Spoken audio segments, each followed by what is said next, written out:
What's up, everybody? It's Thursday again. And of course, I'm your host, your co-host, Jessie with Converge Media, alongside my co-host, Mr. Mike Davis of the South Seattle Emerald.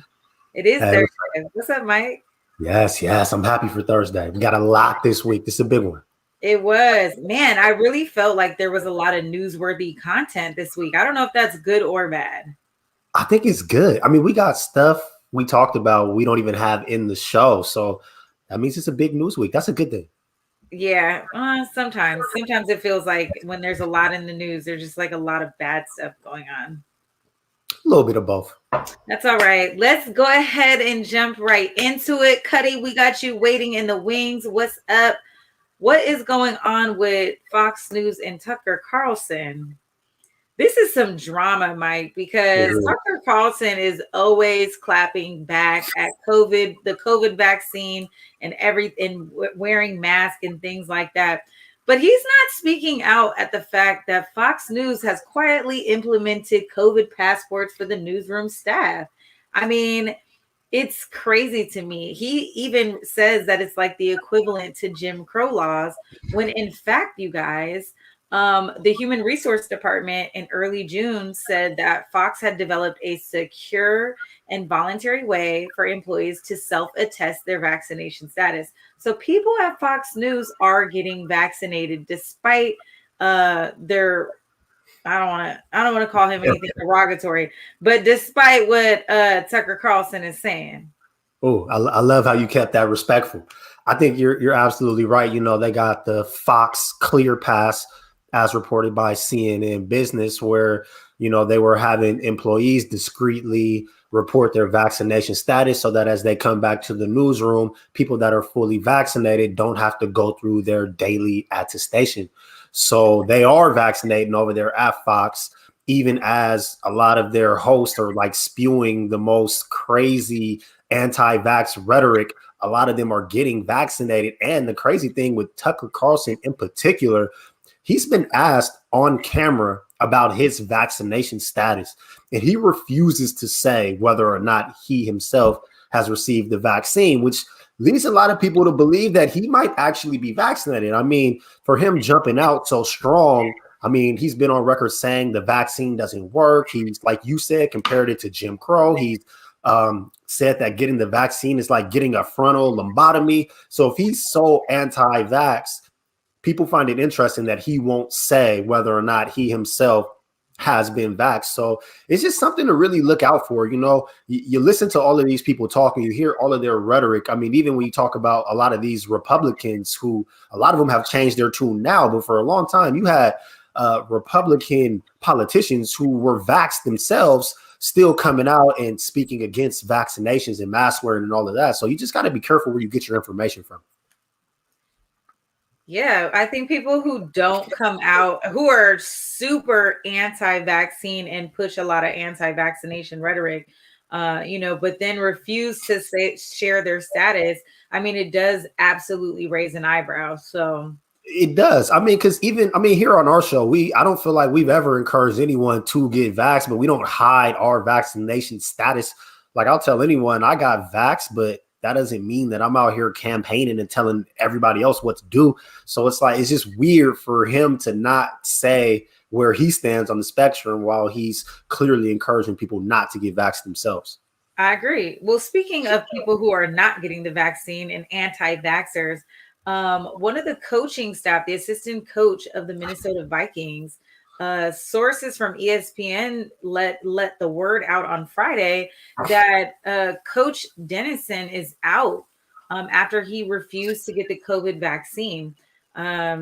So I don't know, Mike. The NFL is taking a very strong stance and saying that their tier one staff have to be vaccinated, which includes coaches, front office executives, equipment managers, and scouts. And so Coach Dennison fell in that category. So imagine he decided that he was going to leave his position as an assistant coach in order to not receive the jab. I mean, that's a strong stance to not be just not to get vaccinated. Do you think we're going to see more of this from organizations?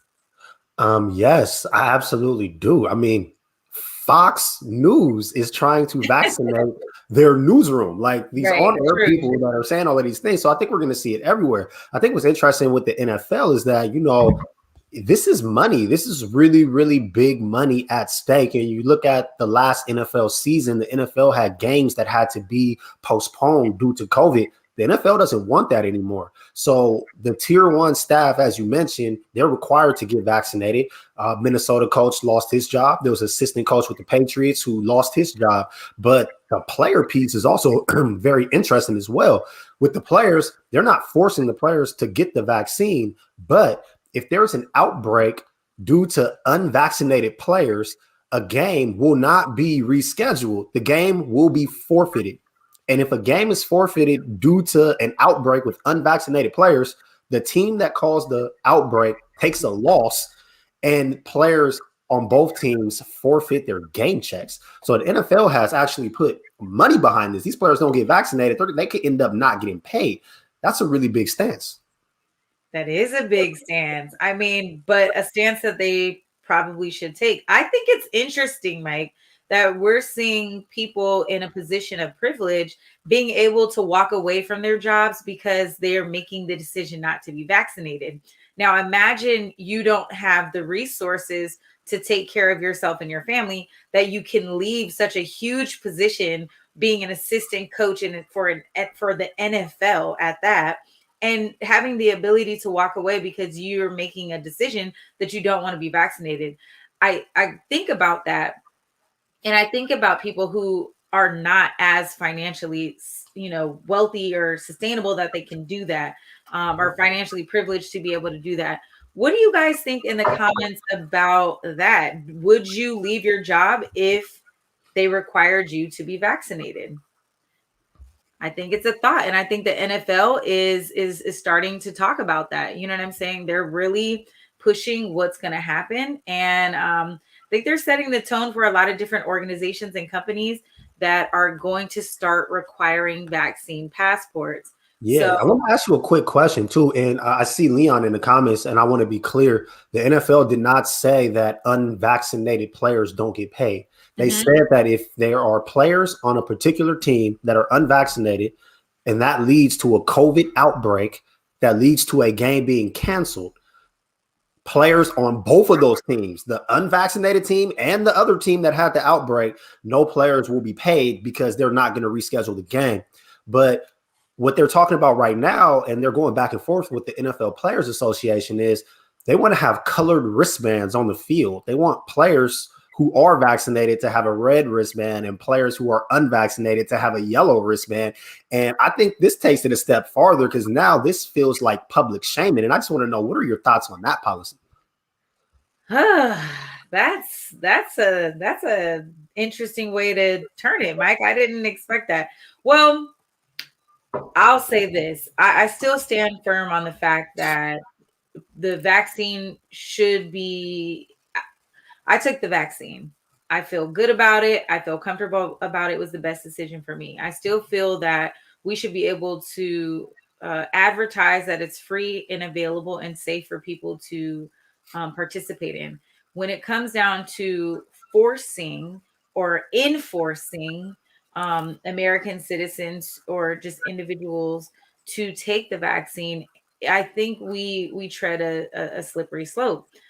So to answer your question, I think I still stand firm on my belief that, if you choose to get vaccinated, you get vaccinated. And if you're just not ready, then you're just not ready. And anything outside of the guise of that, you will have to, face the repercussions. We talk about corporate culture a lot of times in companies and organizations having the ability to cultivate what that looks like. And so if the NFL is saying, they're kind of making these ambiguous policies to say you'd have to forfeit, it's going to be this, you're going to do this.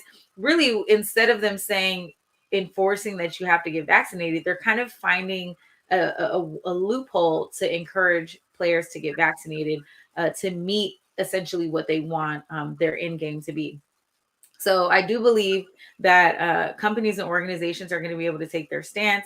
I agree with them being able to have that authority to do so. And again, people are just going to have to abide by that. It is what it is. Agreed. You guys. So, not a week after Maria Taylor, her contract expired with ESPN. I don't think she was tripping off that. She has joined NBC Sports, you guys. NBC formally made the announcement during its primetime Olympic show on Friday before a replay of the opening ceremony. Shout out to Maria Taylor. We talked about her maybe 2 weeks ago. She was in the headlines for somebody feeling as though she should not be the face and or commentator for the NBA finals. And our girl, said, listen, I can't come to an agreement with ESPN.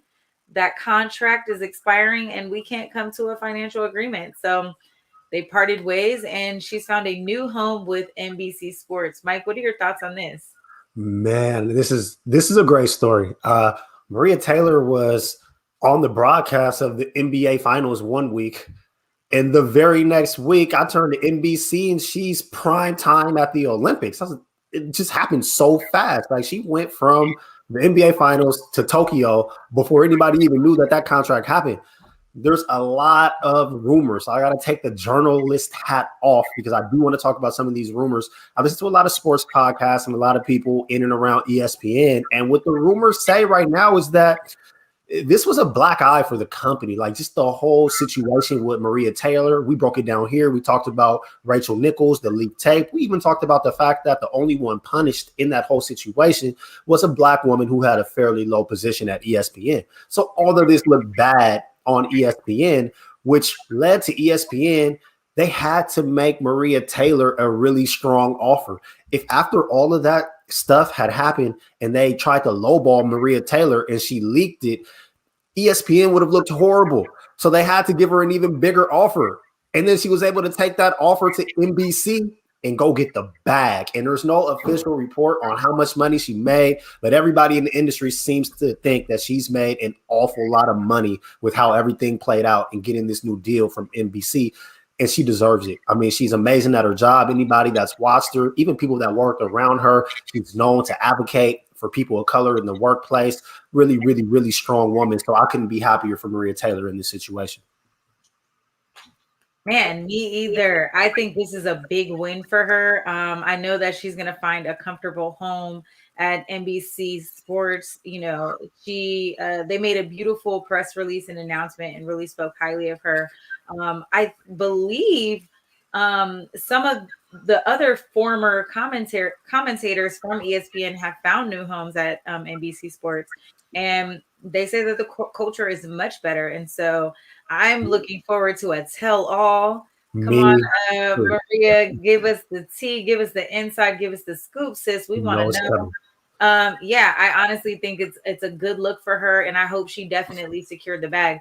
And to your point, I mean, imagine your first day on the job being on such a grand scale The at the Olympics. Tokyo Olympics.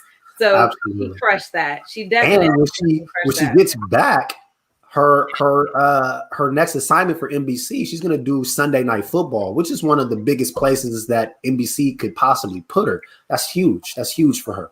Well, she has a good rapport with the audience and the Absolutely. players, and hopefully now with the commentators she's going to be sitting alongside I of. hope so. And She so deserves she's somebody that's relatable and realistic. I'm sure after the scandal that happened with ESPN, I don't really think she was fighting that hard to stay. I'm pretty sure no. NBC slid in her DMs and was like, "Baby girl, we know how to take care of you over here on this side, so don't worry about that." Oh yeah. So I'm I think sure she played it masterfully though. She oh, for stayed sure. quiet. She didn't come out and make any statements. She didn't take any strong stance. She let the situation speak for itself. Mhm. Plenty of pundits were there to speak up on her behalf anyway.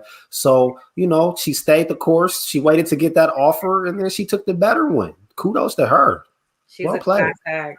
She was a Yeah. class act. Speaking of class act, I guess should we take a quick break? Quick break. Yeah, let's take a quick break. And when we come back, I want to talk about Simone Biles and her taking a back seat at the Olympics.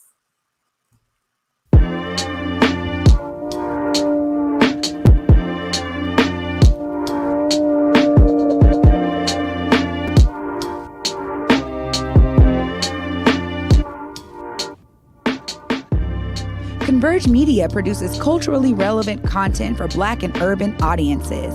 Our coverage is raw, transparent, and objective, praised by community leaders, government officials, and residents.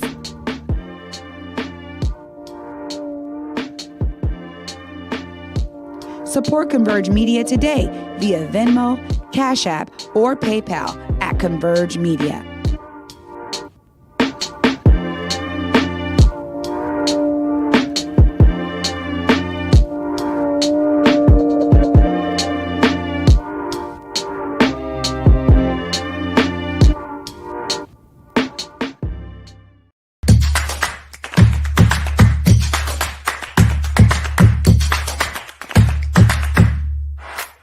Hey y'all, this is Julia Jessie of Converge Media. And I'm Mike Davis of the South Seattle Emerald. And together we host Clapback Culture every Thursday night at 7 p.m. right here on Converge Media.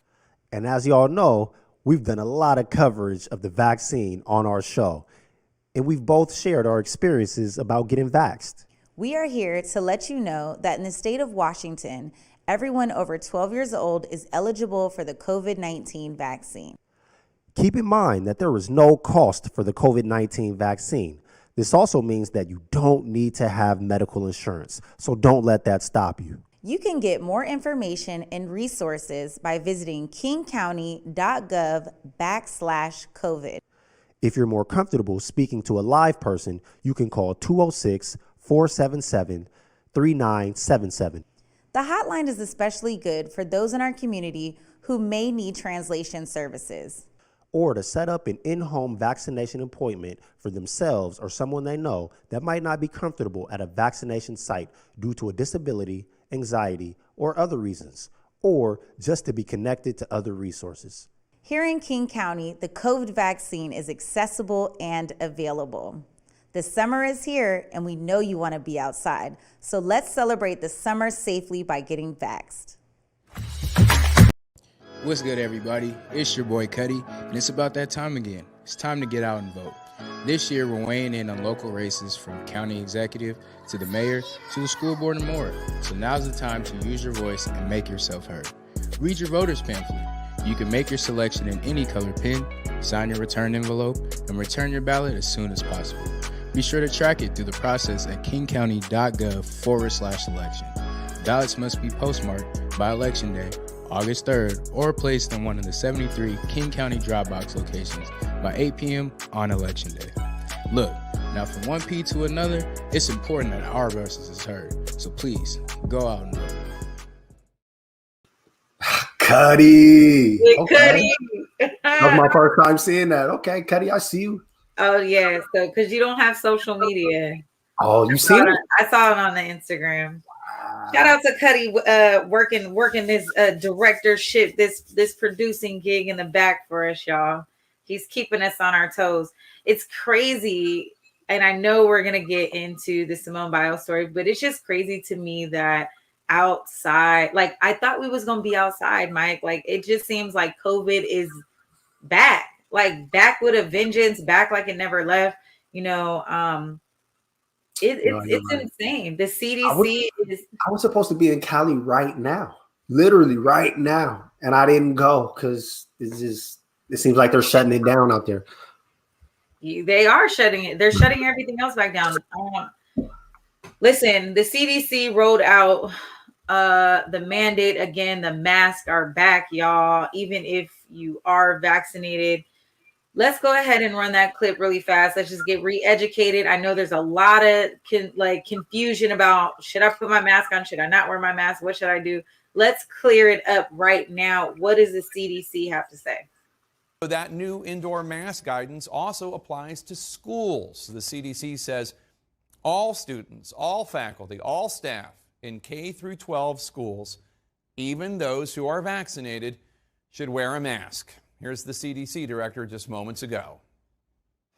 The highest spread of cases and severe outcomes is happening in places with low vaccination rates and among unvaccinated people. This moment, and most importantly, the associated illness, suffering, and death could have been avoided with higher vaccination coverage in this country. As you heard there, today's new CDC guidance comes as a direct result of the failure of the American people to get vaccinated in the numbers that the CDC said were necessary to move past these steps. With the highly transmissible Delta variant and even more transmissible lies and conspiracy theories about the vaccine being spewed all over social and other media, cases and hospitalizations are surging at an alarming rate, as CNN's Athena Jones now reports.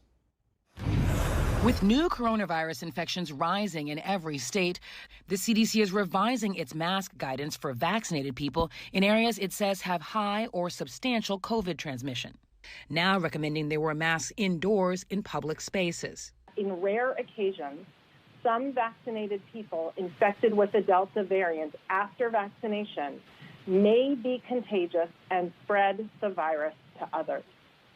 This new science is worrisome and unfortunately warrants an update to our recommendations. Listen, the comments, you guys are hilarious.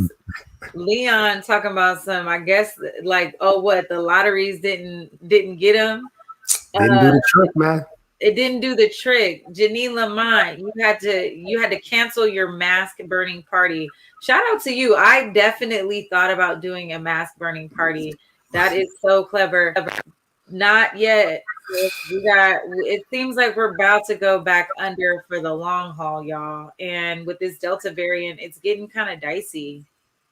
Yeah, I think the CDC honestly didn't really do themselves any favors early, just with the whole idea of saying that unvaccinated people could stop wearing their masks. I mean, it seems like most vaccinated people were wearing their masks anyway because people that were cautious were getting the vaccine out of caution.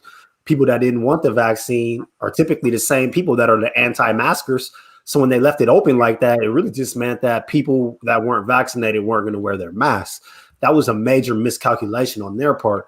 I really wish that they could do something to speak directly to the general stupidity of Americans, which sometimes is quite infuriating. I mean, but they don't do themselves any favors either. When I hear language like the science has changed, no, the science didn't change. Science always changes. That's what science is. You learn and it develops.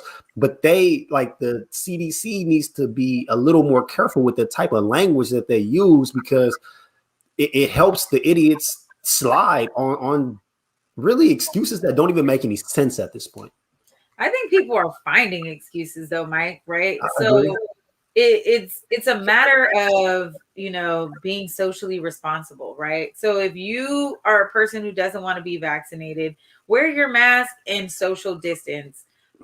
Keep your area clean. With the Delta variant, it seems like none of those things really are going to be able to protect us from spreading that virus. There's also new information that Pfizer, their chairman, was talking about pushing people to go get boosters. That science hasn't been totally thought out, and so they're still thinking about that. But even just the conversation around that, people are like, "Oh, see, Pfizer doesn't work. You have to go get a booster." And I'm like, you know what? Know what that You've means? never had to get a booster shot with any other vaccines, like ever in your life. Like a booster is not a new phenomenon. This is a regular kind of thing. And to your point, Mike, you bring up a great point in that science is ever developing, you guys. This is not something that is just like seen, known, everything is like, you know, permanent. This is something that's forever going to change. And the more the time goes on, the more they learn about this virus, the more information is going to come out and recommendations are going to change. So people need to be flexible. People need to you know, I put my mask back on, man. I mean, that's just it. I've been a person who hasn't been wearing my mask. I put my mask back on. So here we are. I agree. And I also had to go back to the masking. I think that hopefully what we learn from all of this is that information really matters and messaging really matters. And there's so many points in our lives where messaging could have probably helped us now. I mean, I'm not that old. And when I was a kid, they gave us shots at school. They didn't tell us, they just gave us shots. People act like, how are you anti-vax? You went to school in America. You're not anti-vax. You vaxxed. Like, you definitely vaxxed. You vaxxed all the time. It's just weird. This time you're just getting the option, but there's always been mandatory vaccination. You can't go to public schools without vaccination. You can't play basketball. You can't go to the Boys and Girls Club. You can't go to the community center. Like you got to have vaccinations to go to all of these places. You want to go to college and live in the dorms. You've always needed to be vaccinated to live in the dorms. You have to show your immunization records to move into the dorms in school. So acting like college is asking you to take a COVID shot is out of the normal. It's like, who are these people? Did you never go to school before? Or did you just not read the paperwork? So it's like, it's just at this point, it's ridiculous. And it makes me a little upset because these anti-vaxxers is ruining it for all of us. Like we could have been kicking it. I could be in LA right now, but instead I'm up in this hot room sweating because we're rolling back on all of this because people still not trying to get the vaccine. It's so simple. It's so simple, so easy. And guess what? We still haven't turned into zombies. I hate this theory that, oh, there's microchips. Go put a penny or a dime on your shoulder where your injection site is and see is it magnetic. That is the most ignorant thing I've ever heard in my life. My aunt was one of the people that administered the vaccine when it first came out. And she's like, so you would have to literally take the vial that only has a certain number of dosage, pull it out, and then make sure there's one microchip in each vial before you shoot it into somebody's arm. She's like, you guys, it's not happening like that. Believe me. I mean, why would they need to microchip the vaccine when your cell phone is in your pocket? And the people that I know that say the crazy stuff like that, them be the same people who are on Snapchat every 15 minutes or going live every 20. It's like, man, you're giving your location and your step-by-step daily life for free. You don't need to be microchipped. It's crazy. The same people who eat the 10-piece dollar chicken nuggets from Burger King and don't question what's in it. You just eat it and you think it's real chicken. Why are they serving 10 chicken nuggets for $1? They're not making any money off of that. That's not chicken. It's not chicken nuggets. But you don't question what's in that. You eat it, you digest it, and you feed it to your kids. Child. Y'all don't question the weed man either. Don't be in the club popping no pill you buy from, man. It's crazy. People put all kind of poison in their bodies every day. It just doesn't make any sense. And I'm not even trying to force people to get vaxxed.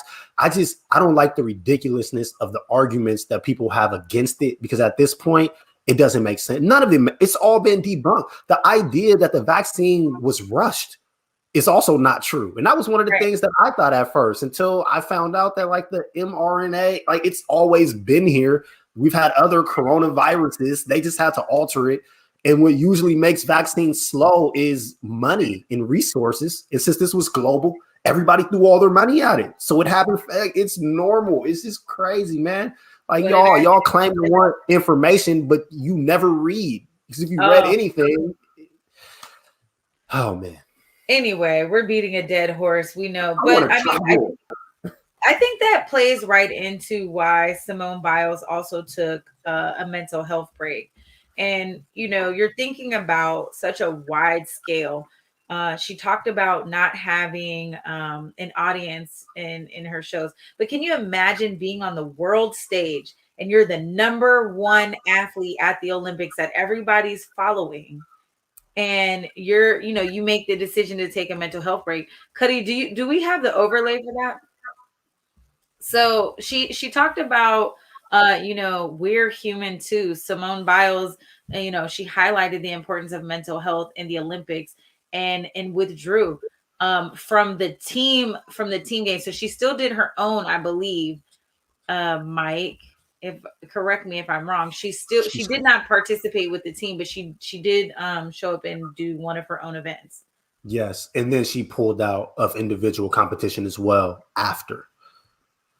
It's one of those things, I love that because she is such a leader that she's taking a stance on mental health. And one thing that we really haven't been able to do is really decompress from all of the stress that COVID brought us, right? Like it has been so many extreme highs and lows. And even for myself, I feel like I have not had a break since 2019, if I'm honest. Like hitting the ground running from 2020 all the way up until right now, July 29th, 8 months into this year. I feel the weight of it on my back. And I can't imagine being an Olympic athlete.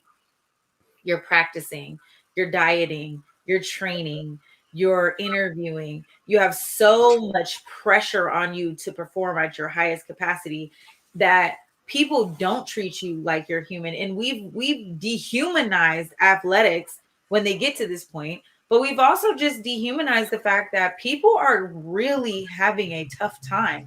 People are financially struggling. We're dealing with a deadly virus. They're having to wear masks in the stadium. They're having to social distance. There's no crowd. It's just a weird and eerie environment. And I think it puts 2 on the 10 for her. And so bravo to her for saying, you know what, it's just not the time for me right now. I agree. I don't disagree with anything that you say, but I think that like all of that is true. It's true for a lot of us. It's true for a lot of athletes, but I think it's especially true for her for a few reasons. I think the first reason I would say is that you have to understand that her sport is a world sport, not a state sport. So like when she's competing to be elite in her sport, it's not really about America. It's about, did you win the world championships? Did you win in the Olympics? So like, she's not the best here. She was the best globally. That's big. That's a lot of additional pressure. Gymnastics is also a sport that is notorious for starting very, very young. As a matter of fact, right now, she's 24 years old. And before going to the Olympics, she was referring to herself as the grandmother of the team. So like she's old compared to the other people in her sport. I think you also make a great point when you talk about like since 2019, you've been go, go, go, go, go. Well, Simone Biles is on record saying that 2020 was supposed to be her last go round. She had been doing this since she was a little kid. She didn't really feel like her body could take anymore. So in 2020, she was going to be done. Then it got pushed back a year. That means she had a whole nother year of training, a whole nother year of putting herself through this when mentally she was already ready to be done. And the last point that I'll make, and I think this might be the most significant point of them all, is, she's the last victim of Larry Nassar. And if y'all need to hop on the Google and go look at that, this is the gymnastics person that molested like hundreds of young women. So not only is this a sport that she's been doing for all of these years, she's given all of this blood, sweat, and tears to, she was sexually abused while doing this sport. And I'm sure every time she has to show up to a gym, every time she has to show up to a competition, That's what's going to be playing in her mind. So it's just hard to see all of these pundits coming out and calling her a quitter and calling her a national embarrassment and all of that, because I don't think they're taking into consideration the fact that this sport literally led to her being sexually abused. The fact that she can still compete, the fact that she still continued after that, I don't know any athlete that's stronger. And she's literally the last one left that's on Team USA. So, I mean, if she's had enough, if she wants to take a break, she deserves it. I mean, go look up the picture with her and all her gold medals. She's a champion. I mean, she does moves in the air that no one else in the world could do. She's brilliant. And if she wants to be done, let her be done. She's not going to be remembered as a quitter. She'll be remembered as a champion. Ooh, Mike, stealing them facts. You know what? The only thing you missed, another thing that's on her shoulders, is that her brother is in court right now on those murder charges. We did. We Don't covered forget that. about that, which is crazy because I totally forgot, at least in the moment, that she was one of the survivors of Larry Nassar. And that girl is she's an American hero. Yes. So she's still young. She's 24. She's yeah. 24. She got a whole life to live after this. So I'm excited to see what she does next. Look, you guys, let's take a quick break. When we come back, we want to dive deep into the new commission that focused on the attacks on the Capitol on January 6th to stop this deal. We're going to dive deep in that. Hang tight. We'll be right back. What's good, everybody? It's your boy Cuddy, and it's about that time again. It's time to get out and vote. This year, we're weighing in on local races from county executive to the mayor to the school board and more. So now's the time to use your voice and make yourself heard. Read your voter's pamphlet. You can make your selection in any color pen, sign your return envelope, and return your ballot as soon as possible. Be sure to track it through the process at kingcounty.gov/election. Ballots must be postmarked by Election Day, August 3rd, or placed in one of the 73 King County drop box locations by 8 p.m. on Election Day. Look, now from one P to another, it's important that our voices is heard. So please, go out and vote.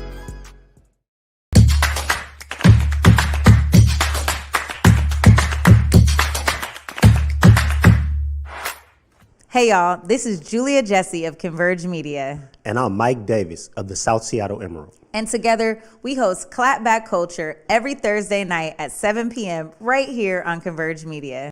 And as y'all know, we've done a lot of coverage of the vaccine on our show. And we've both shared our experiences about getting vaxxed. We are here to let you know that in the state of Washington, everyone over 12 years old is eligible for the COVID-19 vaccine. Keep in mind that there is no cost for the COVID-19 vaccine. This also means that you don't need to have medical insurance, so don't let that stop you. You can get more information and resources by visiting kingcounty.gov/COVID. If you're more comfortable speaking to a live person, you can call 206-477-3977. The hotline is especially good for those in our community who may need translation services. Or to set up an in-home vaccination appointment for themselves or someone they know that might not be comfortable at a vaccination site due to a disability, anxiety, or other reasons, or just to be connected to other resources. Here in King County, the COVID vaccine is accessible and available. The summer is here, and we know you want to be outside, so let's celebrate the summer safely by getting vaxxed.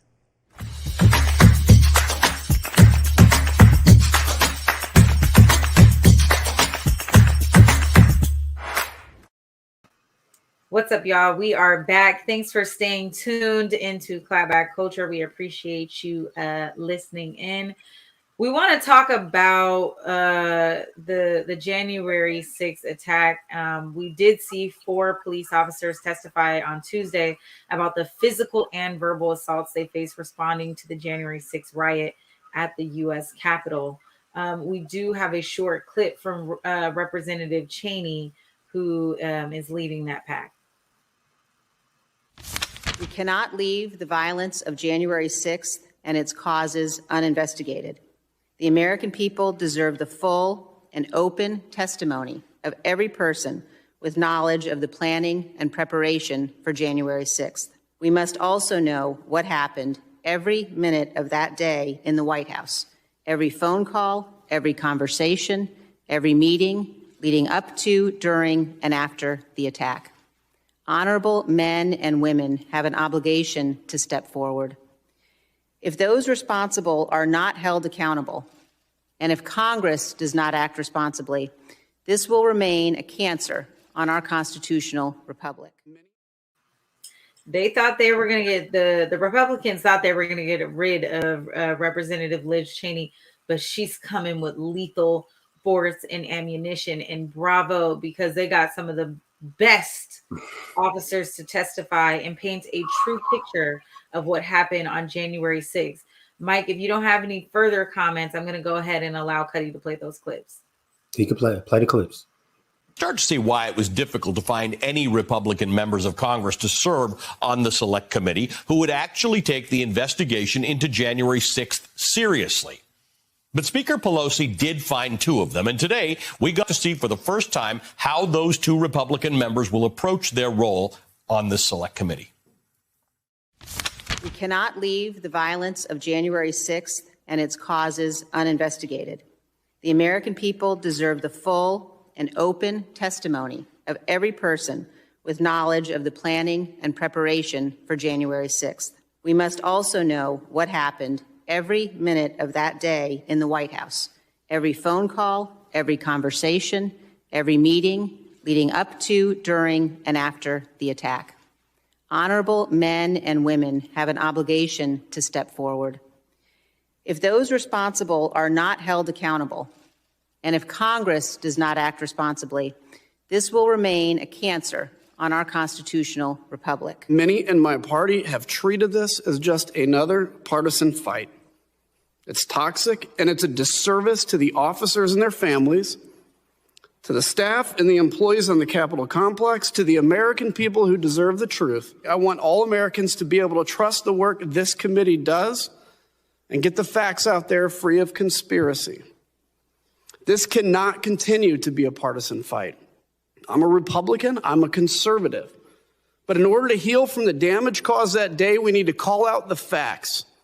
It's time to stop the outrage and the conspiracies that fuel the violence and division in this country. And most importantly, we need to reject those that promote it.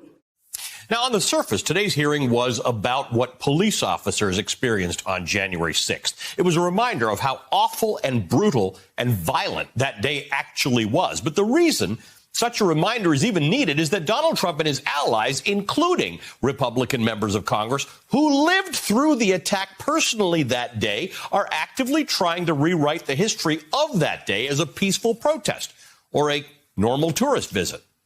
And that created an undercurrent of frustration and anger at today's hearing that could be heard at times in the officer's testimony.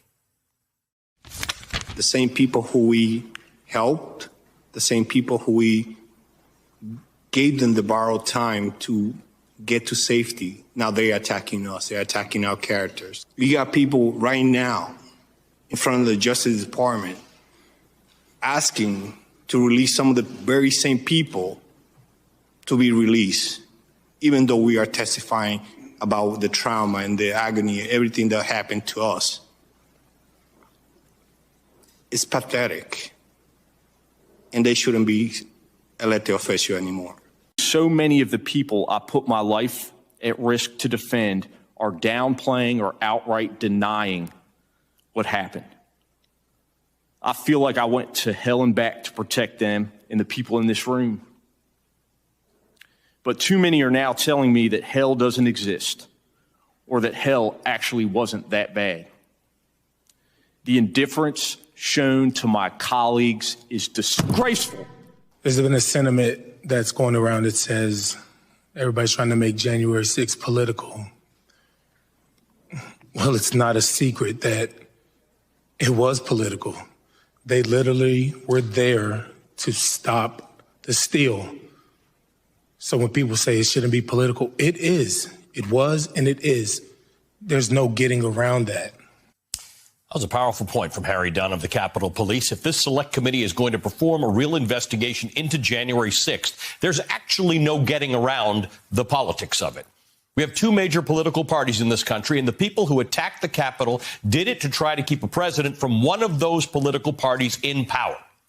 Their actions that day have been at best excused and at worst promoted by lawmakers of that same political party. And so that presents a host of uncomfortable but necessary questions for this committee to answer. And it was one of the most powerful moments of today's hearing when, right at the end, the chairman of the committee, Benny Thompson, asked the officers directly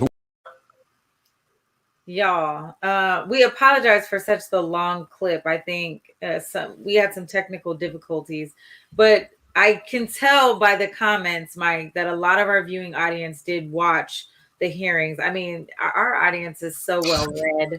You guys already know what's going on. This was such powerful testimony. I had some conversations with my mom and my peers about this. Mike, what are your thoughts?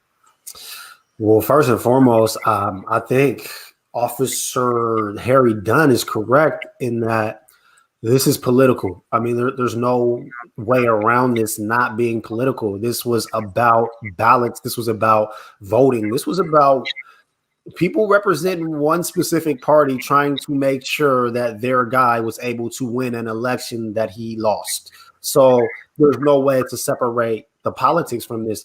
I think some of the most powerful testimony was stuff that probably wasn't safe for our airways. But that same officer, Harry Dunn, he went in on how those police were treated. And it's just, wow, it was shocking. There was a moment from Officer Fanone who was talking about, he wanted to pull out his weapon and he thought about using lethal force, but then he thought about, I'm not going to be able to get everyone. And he had to pull on the heartstrings of those that became his enemy and pull the last bit of humanity that they had in them, appeal to their last sense of humanity and say, I'm a father of 4 and I'm trying to get home to my kids. It was emotional testimony. It was really difficult for me to watch and really listen to, because those are the people that were on the front lines. I mean, we watched it. I mean, me being here in Washington, D.C. and feeling that emotional impact, that pressure, being on lockdown, being 10 minutes away from the place that is, being attacked, it makes me think about like, what else could happen? And how is it that the people who are supposed to keep us safe are not being taken care of? You're right. I mean, the officers talked about, this is absolutely something that has been politicized, but there's no way around that because this is political. This was a rally. This was an attack on the Stop the Steal. This is political. This was a rally that came from this, that derived from this. And so they talk about that, they want to have an investigation in the time, the place, the circumstances of that rally. They want to know the rhetoric and they want to know the events that led up into the direction to the insurrection. And I would say this, and one last thing, Mike. One of the officers recited a metaphor, and I'm sure you heard. Oh, yeah. And he said, when you hire a hitman, mm-hmm. They don't just take the hitman down for murder. They also go after the person that hired the hitman. And I thought that was very powerful because when we talk about these insurrectionists, yeah, we can arrest the insurrectionists, but we really need to get to those masterminds. This was a planned attack on the U.S. Capitol, and it was not planned overnight. I think you're absolutely right. And I think that's what the officers are asking for in a lot of these testimonies. They just want accountability, but not just accountability for the henchmen or the people on foot on the ground. They want to know who ordered this and they want to go after them. And that's where it's really going to get sticky, because are they really going to go after politicians? I mean, one of those officers literally said, was it the president? Was it Congress? Was it members of Senate? Who was it? they want to know. So, I mean, it's going to be interesting to watch as this continues to develop. I'm just curious how you feel. Do you think that we're really going to see any level of accountability from any high-ranking politicians here? Yes, I do. I don't know if we're necessarily going to see any elected officials be taken to justice. I don't think anyone is going to get locked up, but I do think there's going to be some back end door conversations and deals, and probably some bargaining that's going to take place. But I think we also need to watch out for this 2024 election because the GOP is going hard. And so I wouldn't be surprised if Donald Trump and or someone from the Donald Trump party, I'm not even going to say the Republican Party, but the Trump era rises like a phoenix from the ashes and comes through to try to swoop and save this day. So I don't think we're going to see accountability held in the sense that we would want it to be. But I do believe that there are some things happening in the background that we may not be able to see. Can I ask you a quick question real fast?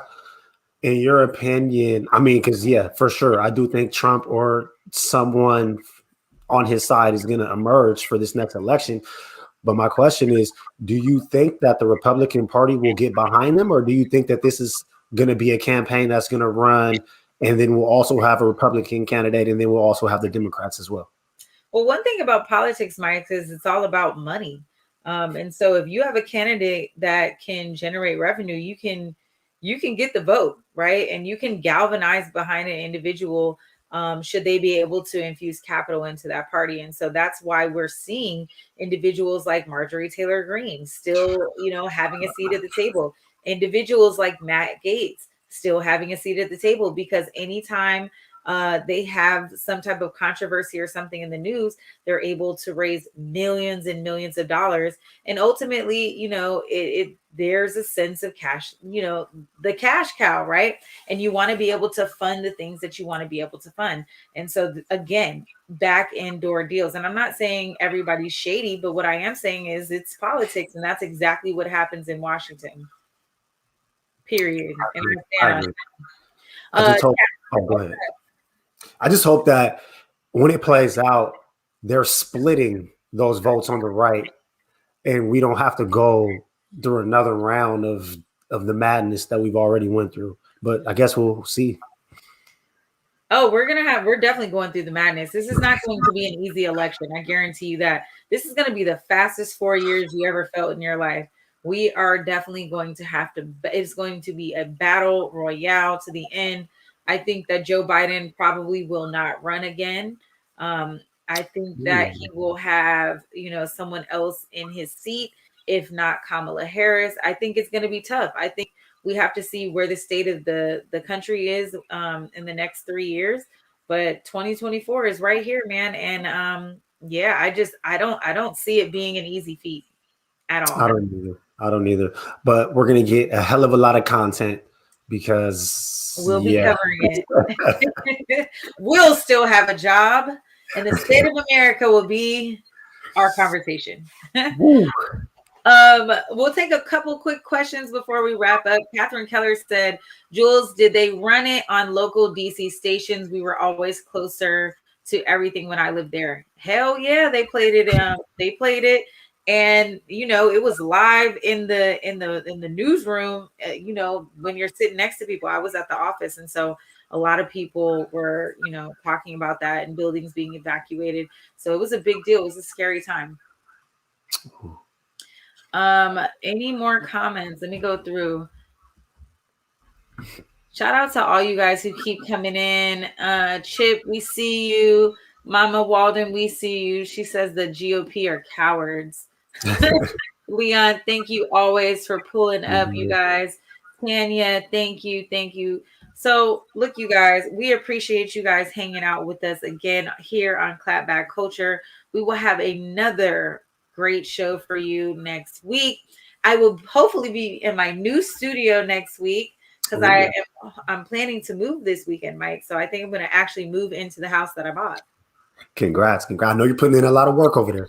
Oh, it's a lot of blood, sweat, tears, and equity, honey. I hope as much money as I'm putting out, I hope I'm getting it back. You know, that's what they say. Is they call it equity. I'm trying to be patient with this called equity. So that's our show. Mike Davis, when you're not here on Clapback Culture, where can they find you?